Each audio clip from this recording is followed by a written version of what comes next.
Hermanos, bienvenidos a temas bíblicos. Quiero compartir con ustedes algo al respecto de las escrituras, de la importancia para la iglesia el día de hoy. Leía en Primera de Pedro, capítulo 4, versículo 11, donde dice que si alguno habla, hable conforme a las palabras de Dios, hablar bíblicamente. Y esto puede parecer obvio en la iglesia del Señor, en muchos cristianos, pero la realidad es que hay un problema en la iglesia. El problema es que eh, la iglesia de Dios, muchos creyentes están abandonando las escrituras para irse a otras cosas, diciendo así con su actitud, con algunas doctrinas y con algunas ciencias o pseudociencias em, inmiscuidas dentro del cristianismo, que parece que muchos cristianos no estuvieran, que no creyeran hoy día en la suficiencia de las escrituras. Pues muchos pueden alegar y pelear, defender la inerrancia de las escrituras, pueden muchos creyentes alegar y luchar y defender la inspiración de las escrituras, pero cuando se trata de la suficiencia de las escrituras, pues ahí tenemos un problema y muchas veces en la forma en la que los cristianos se expresan o la importancia que muchos cristianos le quitan a la palabra de Dios con sus actitudes o con sus prácticas dentro de la iglesia. Por ejemplo, muchos ya en el evangelismo lo que hacen es contar un testimonio de lo malo que eran, de todas las cosas terribles que hicieron en la juventud, las drogas, el alcoholismo, y al final llaman a las personas a repetir una oración. Y esto es muy delicado, me parece muy delicado porque la Biblia dice que la fe viene por el oír y el oír por la palabra de Dios. La Biblia dice que es suficiente para convertir el alma. El texto que cité anteriormente, Romanos 10:17, y en Salmos capítulo 19, versículo 7, dice, la ley de Jehová es perfecta que convierte el alma. No necesitamos añadirle al evangelismo. Tal vez hayan métodos, tal vez hayan formas, pero si esos métodos y esas formas van desligadas de lo que la palabra del Señor enseña en cuanto al pecado, en cuanto a la salvación, en cuanto a la obra del Señor Jesucristo, en cuanto a la justificación, pues sería un evangelio incompleto. La Biblia dice que si allí en Isaías, un texto, capítulo 8, versículo 20, a la ley y al testimonio. Si no dijeren conforme a esto es porque no les ha amanecido. A la ley y al testimonio. Si no hablan conforme a esto, es decir, si no hablan conforme a la palabra de Dios, para aquellas personas no ha habido luz.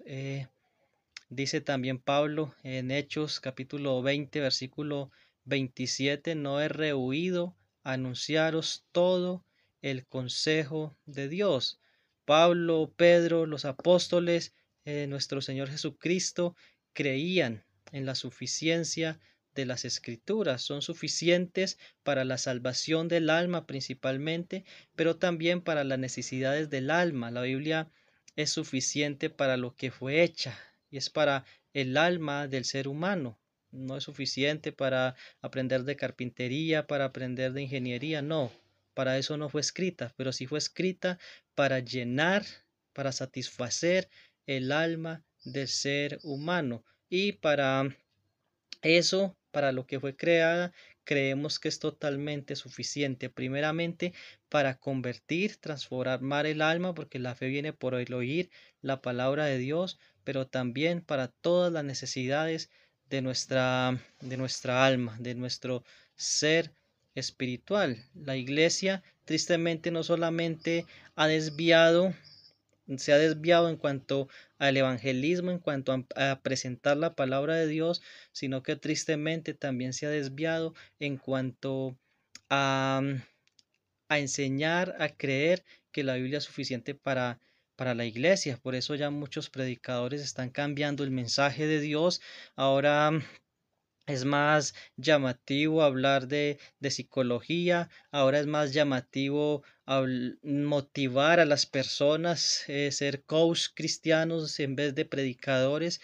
y se paran en una plataforma a motivar a las personas, a decirles que saquen el campeón que hay en ellos, a decirles que son grandes, que son lo mejor prácticamente, cuando nosotros como creyentes necesitamos recordar día a día nuestra debilidad, cuán pecadores somos y cuán indignos e incapaces somos, es bíblico, y cuánta necesidad tenemos del Señor Jesucristo. Hay un texto que ha sido muy mal interpretado, muy mal usado en Romanos capítulo 8, versículo 37, donde dice: antes en todas estas cosas somos más que vencedores por medio de aquel que nos amó.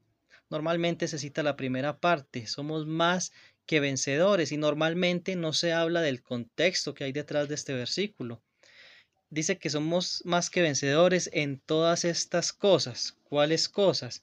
Mire lo que dice el versículo 28. Sabemos que a los que aman a Dios todas las cosas les ayudan a bien, esto es, a los que conforme a su propósito son llamados. Este versículo nos muestra de que todas las cosas de las que el texto está hablando, porque más adelante también dice, por lo cual estoy seguro, versículo 38, por lo cual estoy seguro de que ni la muerte, ni la vida, ni ángeles, ni principados, ni potestades, ni lo presente, ni lo porvenir, ni lo alto, ni lo profundo, ni lo profundo, ni ninguna otra cosa creada nos podrá separar del amor de Dios que es en Cristo Jesús. El texto también está hablando de cosas que no le pueden suceder al creyente. Número uno, el creyente no puede ser acusado por Satanás. Dice el versículo 33, ¿quién acusará a los escogidos de Dios? Dios es el que justifica, o sea, el creyente ya ha sido justificado por gracia, por sola fe, ha sido justificado en la sangre del Señor Jesucristo. Ahora no hay acusación para el cristiano, no hay una acusación fuerte para un hijo de Dios. Tal vez entre la iglesia, entre hermanos hayan acusaciones. No se está refiriendo aquí de un llamado de atención de la disciplina bíblica, no está hablando de una acusación de alguien que acusa, y en la Biblia vemos que el acusador es Satanás, y dice aquí que no hay quien acuse a los escogidos. Otra cosa que no le puede pasar al creyente es ser condenado. ¿Quién es el que condenará? Dice el versículo 34. Y de estas preguntas retóricas la respuesta es nadie. No hay quien acuse a los escogidos de Dios, no hay quien condene a los escogidos de Dios. El texto comenzó en el versículo 1, Romanos 8:1. Ahora pues ninguna condenación hay para los que están en Cristo Jesús. No hay quien condene, no hay quien acuse. Y el versículo 35, ¿quién nos separará del amor de Cristo?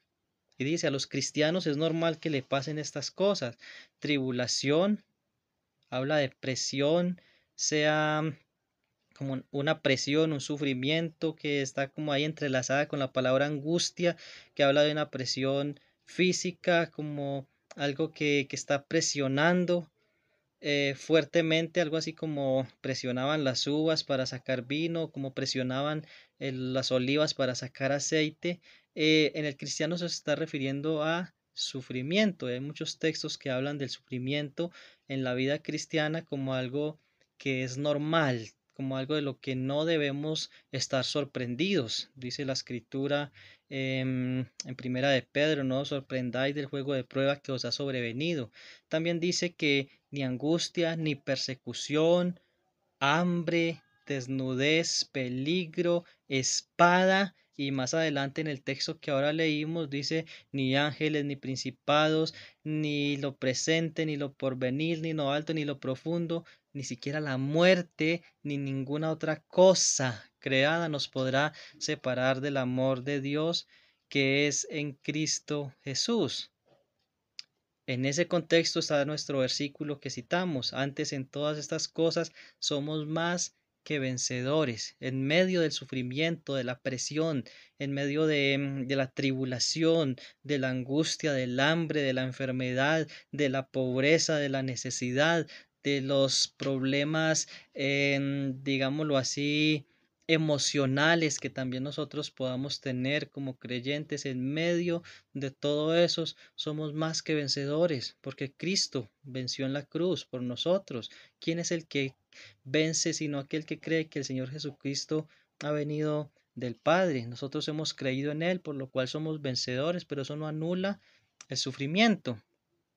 Volviendo al tema, la iglesia del Señor se ha alejado de la escritura, de sola escritura, y eso se está viendo en las predicaciones, donde esto no se le enseña a la iglesia, donde no se le da la gloria al Dios soberano, sino que las iglesias están supuestas a tener la iglesia, valga la redundancia, llena de personas que se creen campeones, que se creen autosuficientes, que creen más en el humanismo y en la misma psicología que en lo que dice la palabra de Dios. Esto le ha hecho un daño grandísimo a la iglesia, y el llamado el día de hoy es a la ley y al testimonio. Si no hablan conforme a esto es porque no les ha amanecido. El llamado es que si alguno habla, hable conforme a las palabras de Dios, sea desde un púlpito, sea desde dando consejería, discipulado, sea evangelizando. El evangelismo es lo que está dañando más la iglesia hoy día, un evangelismo incompleto que está llenando iglesias de incrédulos, y después se van al mundo, después están peores que antes, y la pregunta es ¿qué pasó? Algunos dicen perdió la salvación, pero en realidad nunca hubo salvación en estas personas. Entonces, empezando por el evangelismo, los púlpitos, la consejería, hay que llenarlo de la palabra de Dios, anunciar todo el consejo de Dios, porque como dice Pablo en segunda a los Corintios 2:17, de parte de Dios y delante de Dios en Cristo hablamos. Nosotros estamos supuestos a llevar el mensaje de Dios, la palabra de Dios, y hacerlo delante de Él. No podemos salir con cosas como las mencionadas anteriormente. Que Dios lo bendiga, y lo animo a conocer las escrituras, a leer las escrituras, a predicar las escrituras, a hablar conforme a las palabras de Dios. Que Dios te bendiga. Muchas gracias.